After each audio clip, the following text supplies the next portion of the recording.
Assam cricket দলৰ অধিনায়ক তথা IPL সুপাৰষ্টাৰ ৰিয়ান পৰাগক লৈ বৰ্তমান সময়ত বৃহৎ মন্তব্য কৰা দেখা গৈছে ৰাজস্থান ৰয়েলছ দলৰ মুখ্য প্ৰশিক্ষক কুমাৰ সাংগাকাৰাৰ ফালৰ পৰা আৰু কুমাৰ সাংগাকাৰাই আমাৰ ৰিয়ান পৰাগক প্ৰশংসাৰে পচাই পেলাইছে বুলি ক'ব লাগিব এটি অদ্ভুত এটি সুন্দৰ মন্তব্য কৰিছে আৰু তেখেতে কি কৈছে ৰিয়ান পৰাগক কেনেদৰে প্ৰশংসাৰে পচাই পেলাইছে সেই সকলোবিলাক কথা আজিৰ এই ভিডিঅ'টোত আপোনালোকক জনাবলৈ গৈ আছো কিন্তু তাৰ আগতে আজিৰ ভিডিঅ'টো প্ৰথমতে এটা লাইক হ'ব লাগে অসমৰ সুপাৰষ্টাৰ বেটাৰ গৰাকীৰ বাবে তাৰ লগতে চেনেলটো এনেকুৱা ধৰণৰ সুন্দৰ খবৰৰ বাবে এতিয়া সাবস্ক্ৰাইব কৰি ল'বলৈ নাপাহৰিব আৰু মই ডাইৰেক্ট আহিছো আজি ভিডিঅ'টোৰ মূল বিষয়টোলৈ আৰু আপোনালোক সকলোকে মই জনাই দিব বিচাৰিছো যে কুমাৰ সাংগাকাৰা হৈছে ৰাজস্থান ৰয়েলছ দলৰ মুখ্য প্ৰশিক্ষক আৰু তেখেতে কালিৰ দিনটোত প্ৰেছ কনফাৰেন্সত আহিছিল আৰু তেতিয়াই মিডিয়াৰ ফালৰ পৰা নিউজ ৰিপৰ্টাৰ সকলে সুধিছিল যে ৰিয়ান পৰাগক আপোনালোকে কিয় প্ৰমোশন দিলে কিয় নাম্বাৰ 4 পজিশনত তেখেতক বেটিং কৰাবলৈ পঠিওৱা হৈছে আগতেটো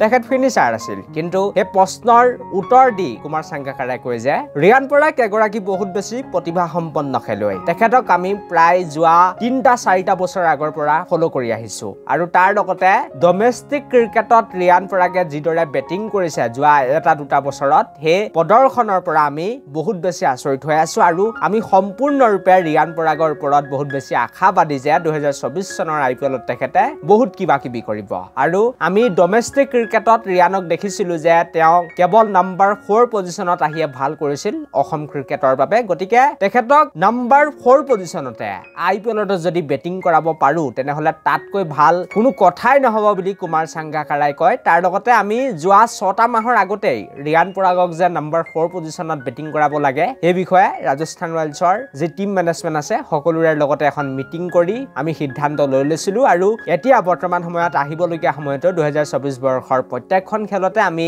ৰিয়ানক নাম্বাৰ 4 পজিশনতে বেটিং কৰাবলৈ পঠিয়াম আৰু ৰিয়ান পৰাগে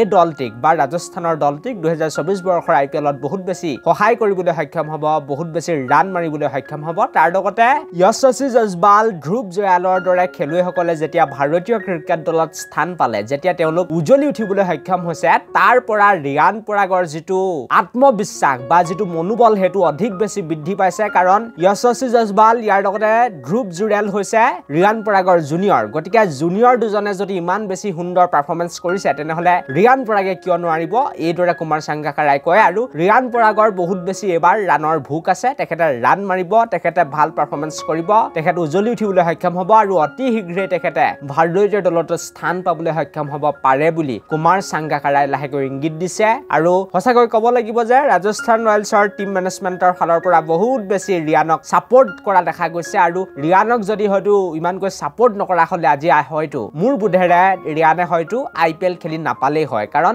তেখেতৰ মাজতে পাৰফৰমেন্স বহুত বেছি বেয়া আছিল কিন্তু ভৰসা কৰিছে ৰিয়ান পৰাগৰ ওপৰত আৰু 2024 বৰ্ষৰ IPLত যেটো পজিশন দিছে তেখেতক বেটিং কৰিবলৈ হে পজিশনত তেখেত উজ্বলি উঠিবলৈ সক্ষম হয় তাকে মই আশা কৰিম আৰু আহিবলগীয়া সময়ত ৰাজস্থান ৰয়েলছ দলটিও কেনেকুৱা পাৰফৰমেন্স কৰে তাৰ ওপৰত সকলোৰে এতিয়া দৃষ্টি থাকিব আৰু ৰিয়ান পৰাগ মই কৈছো যে অৰ্ধশতক মাৰিব পাৰিলে তেখেতৰ বাবে ভাল দিশ হ'ব অতি শীঘ্ৰে ভাৰতীয় দলৰ টিকেট লাভ কৰিব আৰু কুমাৰ সাংগাকাৰাই কৈ দিছে যে ৰিয়ান পৰাগৰ ওপৰত আমি 6টা মাহৰ আগতে সিদ্ধান্ত লৈছিলো তেখেতক নাম্বাৰ 4 পজিশনত বেটিং কৰাবলৈ আৰু বহু দিনৰ আগৰ পৰা আমি তেখেতক চাই আছিলো লক্ষ্য কৰি আছিলো প্ৰায় 4-5টা বছৰ আগৰ পৰাই ফলো কৰি আছিলো গতিকে ৰিয়ানে ডমেষ্টিকত যিদৰে পাৰফৰমেন্স কৰিছে নাম্বাৰ 4 পজিশনত আহি গতিকে IPLতো হে কামটো ৰাজস্থানৰ বাবে কৰিব পাৰিব সেইবাবে আমি ৰিয়ান পৰাগৰ বেটিং পজিশনটো অকমান সলনি কৰিবলৈ বাধ্য হৈছো আৰু এটোই আছিল বৰ্তমান সময়ত কুমাৰ সাংগাকাৰাৰ ফালৰ পৰা বৃহৎ মন্তব্য আপোনালোকক জনাই দিলো thank you for watching this video